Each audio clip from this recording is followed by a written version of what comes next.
The first thing is emotions, I would say.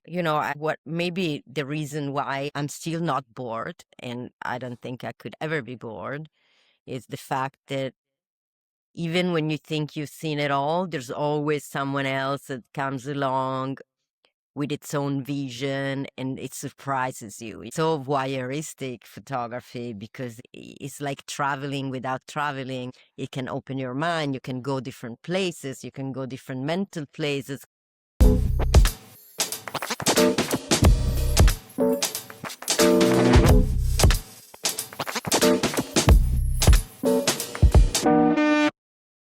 So welcome back everybody to a new episode of Eyeshot 50mm. And today we're sitting down with Alessia Glaviano. Alessia Glaviano is the head of PhotoVogue Global Mondo, if we say in Italian, and one of the most interesting voices in contemporary visual editorial publishing. Today we'll talk about the power of an image and if images, the ethics behind it, and if images can still reshape the way we see the world. So Alessia, once again, thank you for being with us and welcome. Thank you for having me, and hi everyone. I'm glad to be here. I love it. I love talking to women, so I feel like today will be a great day. And for everybody who's watching, just a little message: keep liking, keep subscribing, and keep commenting, because it was just one small click to you. It means the world for us.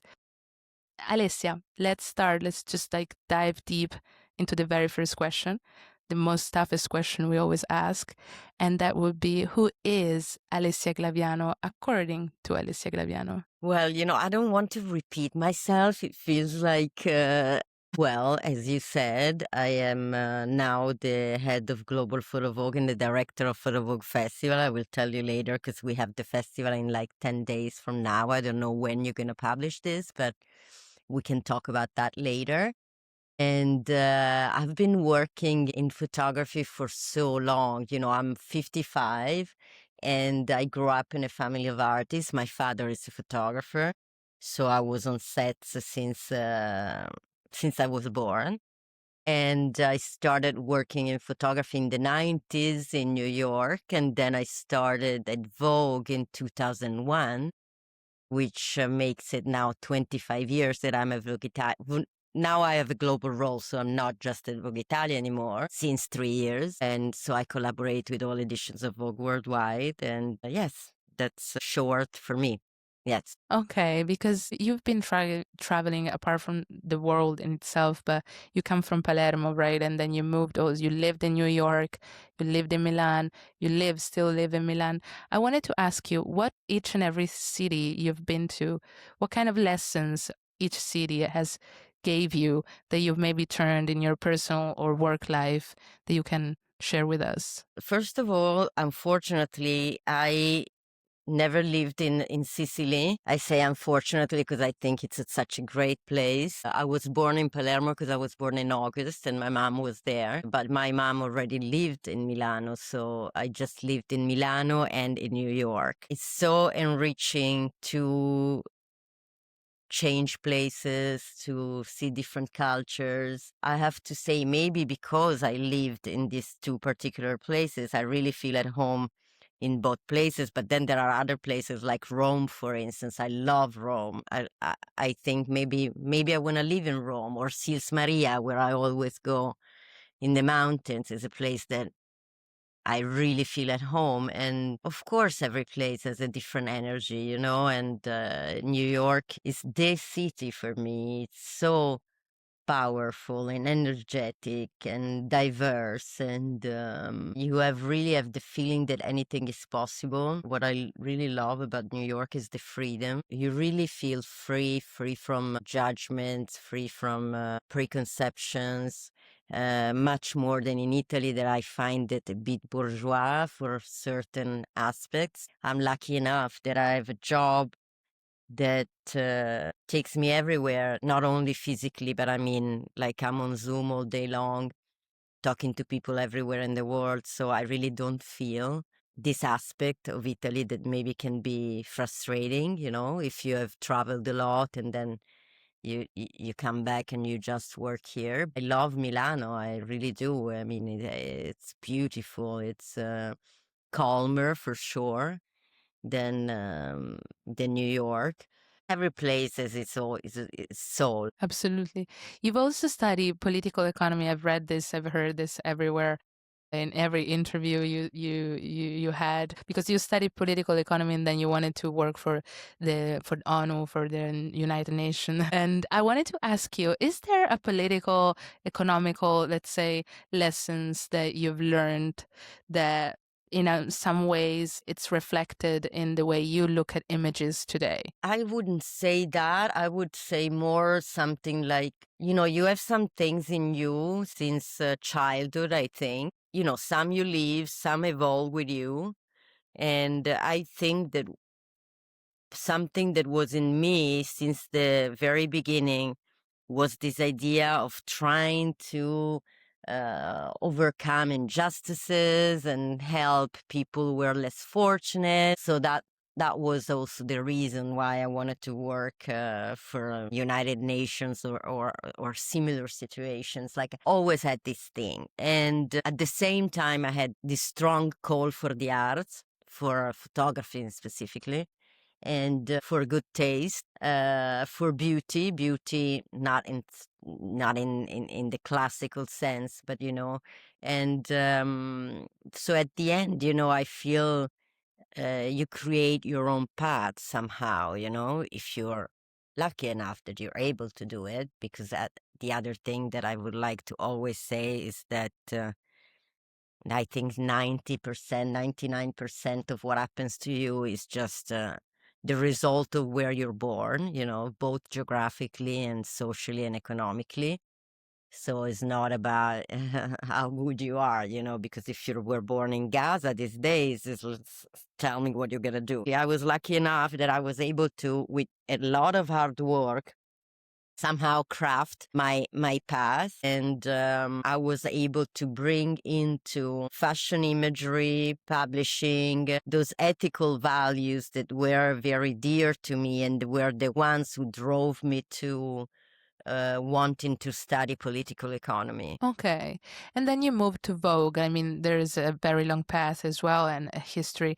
But my very first question relating to Vogue is how does it feel to work for a legacy like Vogue in its soul, in every sense, without being its prisoner somehow? Because it's a very big organization, well recognized everywhere around the world. Like, what does it mean to work with such a powerful legacy without, again, turning or risking to become its prisoner? I think, first of all, I think that, and again, here I'm talking about privileged, or although, like in everything, there are good things and bad things, right? But I feel that it's good. I mean, if we had more than one life, then of course, you can do so many different things. At the same time, I feel being in the same place gives you the possibility to really build something. For instance, PhotoVogue is something that wasn't there before me, and I hope it's going to be there after me. And that's also the power of having an organization that you feel that is not about you. It's a bigger thing. You hope that maybe you plant the seed and that seed is going to grow and it's going to become even stronger even without me. Vogue has changed so much. All of publishing houses have changed. I was lucky enough to see it at the peak, in the 90s and the early 2000s. It was still and then everything changed. We know it, social media, new players like Amazon, Google, everything has changed a lot. But I do think that still, Vogue is a very strong brand, and it does mean something. And of course, it's not just the sole arbiter of taste and fashion like it used to be. But, as my friend Fred Richin always says, we have all these things on the internet which are amazing. At the same time, there isn't the front page. It's like saying everyone can publish whatever they want. Doesn't mean they're accurate, doesn't mean they're good, doesn't mean any of these things.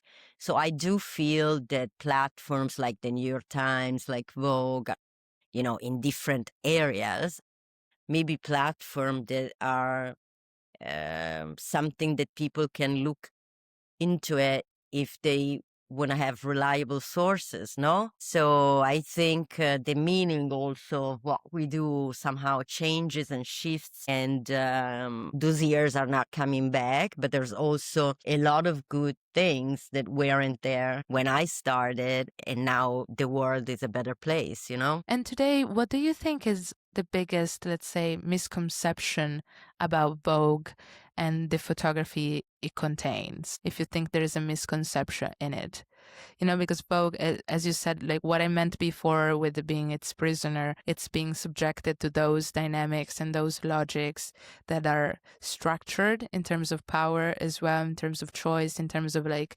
presentation. As a strong brand, of course, it can do something that an independent, for instance, nature or organization or brand cannot really do at the same time. There is a difference, right? So let me know if it... I have to say that in my case, I never had someone telling me you can't do what you're doing, ever. Maybe also because PhotoVogue is like a cultural project inside the Condé Nast, so there is a lot of freedom. I also think that I do agree with Vogue's choices in terms of fashion, in terms of fashion imagery. So I've never seen myself as a prisoner, quite the contrary. Okay. Now, instead, moving a little bit more into your role within PhotoVogue as well, and the project we've been talking about, I wanted to ask you specifically about your editor role, which is something very interesting as well. It's a very interesting world. And I wanted to ask you, when you choose an image or you select an image over another one, what is it that exactly you look for? What is that strikes you? If there are recurring elements, or what is it for you? Let's start from there. Is a series of things, but I think it's emotions first thing, which doesn't mean that needs to be a story. Emotions can come from colors. Think Mark Rothko, no? So the first thing is emotions, I would say. What maybe the reason why I'm still not bored, and I don't think I could ever be bored, is the fact that even when you think you've seen it all, there's always someone else that comes along with its own vision and it surprises you. And also, it's so voyeuristic photography because it's like traveling without traveling. It can open your mind. You can go different places. You can go different mental places because you go inside the heads of the artist. Is this very magic trick of something small, flat, that actually opens up to new dimensions. And I think this is incredible. So it's never about the object, It doesn't mean like it relates to its cultural relevance or its imaginary. It's just emotions for you. That's emotions that can be on. When you see someone that is like completely copying someone else, that is a no. There are many, many factors that come into, and also it's like, what do I need this image for? It's for an article, it's for an exhibition, it's for a book. Who made it? Why did they made it? Do they have biases? Is this authentic? There's a lot of thinking behind the choosing of an image, of course, depending on where that image should go. What is a need for? That's actually relates to my second question, because being an editor also means excluding in a way, or not choosing certain images compared to others that maybe have the same relevance or the same emotion. They're still strongly powerful in that sense. So how do you navigate the power of saying no, in a way, to those images? That's the opposite of my first question, right? Like what sparks you an interest and what doesn't really sparks you anything. But connecting to what you just said? Well, once Joel Merovitz told me this thing, and I think it's a very beautiful and poetic thing to say about artistry and what differentiate a postcard kind of picture from another one, and it is the point of view of the artist, right? So maybe we can photograph someone with incredible talent, and someone without that incredible talent would photograph the same thing in two completely different ways. And there is that intervention of the artist that makes it interesting. It changes the vision and makes you look at things in a different way. And so all of those imagery that do not possess that, for me, are not as interesting. And do you feel more responsible as an editor, of course? When you select images, do you feel more responsible towards the audience with what you are choosing, or towards the photographer or the artist here? I think we're responsible towards everyone. I mean, yeah, absolutely. My other question to conclude on this editorial, being an editor section, relates more, in an era where, as we were saying before, in an era where everyone publishes everything, right? Like without being necessarily strong and powerful like that. What is the irreplaceable role of an editor? Well, absolutely. I think it is irreplaceable more and more, because I always say this, like, if you have to do surgery, like heart surgery or brain surgery,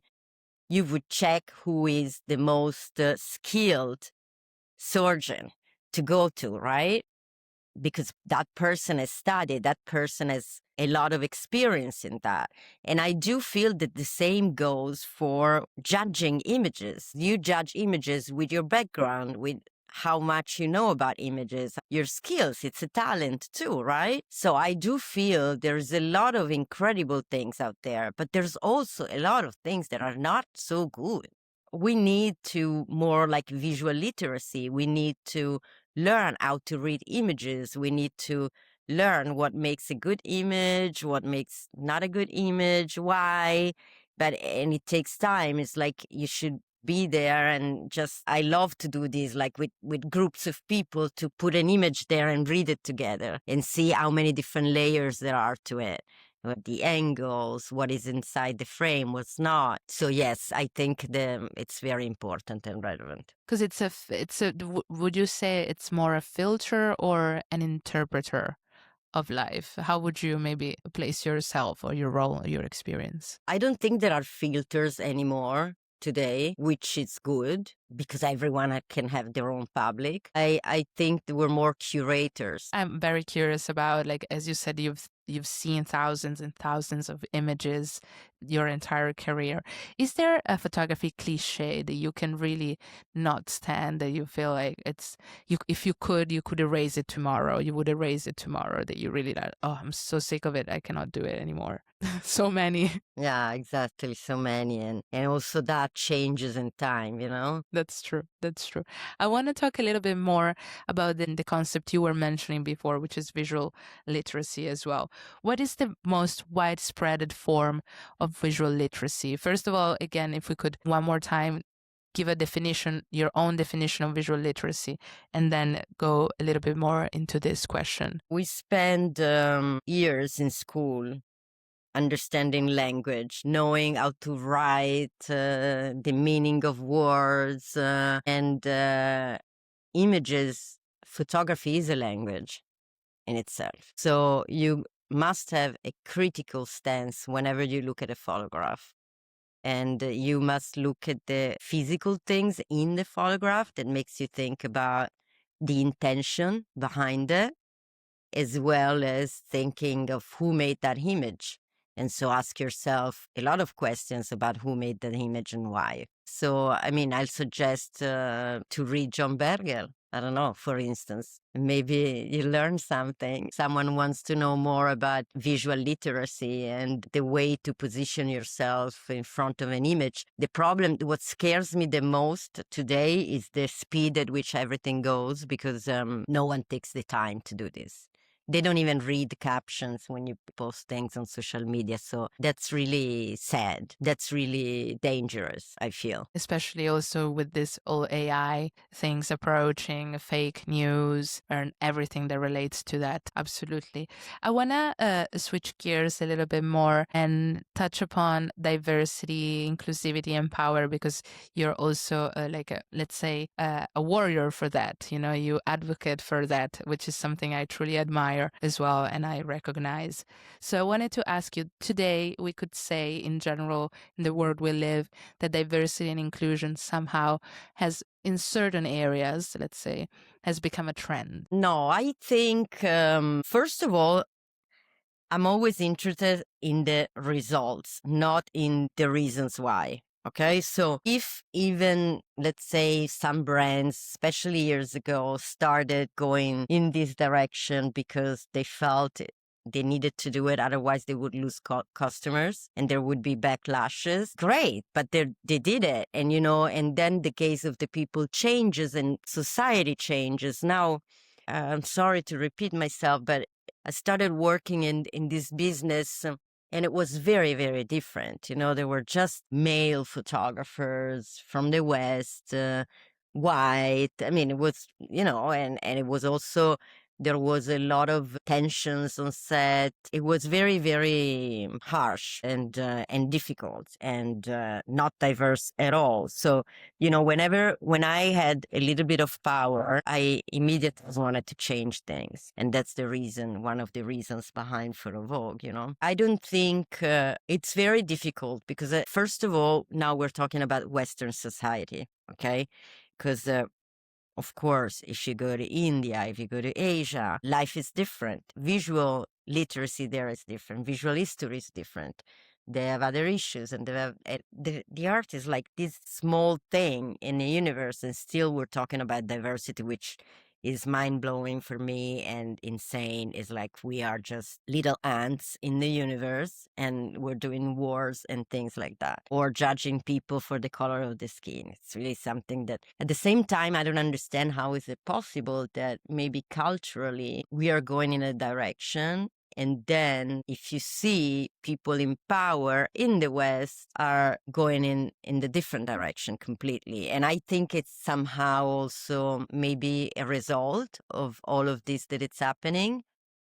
Because if you see like what Trump, or it's always feels like a response to the politically correctness and certain things that changed, and parts of this old society don't want them to change. And so there is this friction, if you want, between where society is going and where old parts, if you want, of certain society that they feel that they're losing ground, they're trying to take us back. And I always say you got to be careful, because even all the rights that we think that we gain, that are once you gain, they're always going to be there, they're not. And so we should always fight for what is right, for representation, for all of this, because it's true that we did a lot. I mean, things have changed so much, but it is also true that, there's people out there who want to go back to the Middle Age. Yeah. So it's very dangerous, very scary. Very scary. You said political correctness, and I want to connect to that, because I wanted to ask you, do you think, is there a form of visual wokeness that makes you maybe skeptical?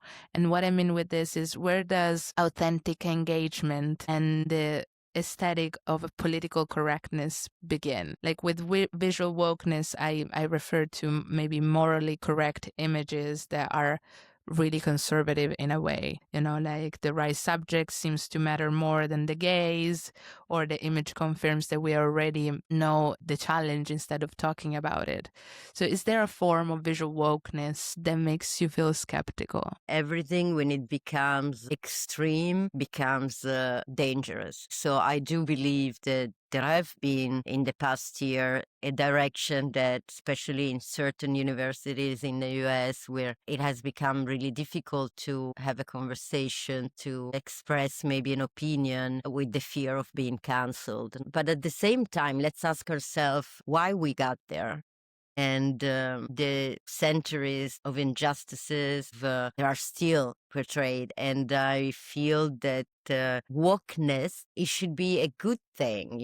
Now we gave it a bad meaning to, wokeness has become something like, but it's not, it's like we need to be woke, because for so long, like think about, now you're younger than me, but I grew up, images from Africa were like, I can't believe it.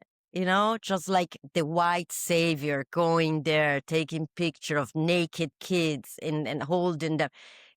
There's so much that we have to recuperate, that we need to be woke. The problem is, how can we be woke in a positive way and just keep having interesting conversations? And because the bad apples are everywhere, you should be able to point the finger at a bad apple no matter where it is, But I would keep the wokeness in a good way. Okay, and what is maybe one ethical compromise that you would always refuse, even if it means, of course, losing an editorial article, an editorial collaboration? Is there something you would never say yes to from an ethical point of view, staying on this topic? A lot of things. It's like, I always work with a lot of integrity, and I don't care if I'm going to lose clients, if I'm going to lose,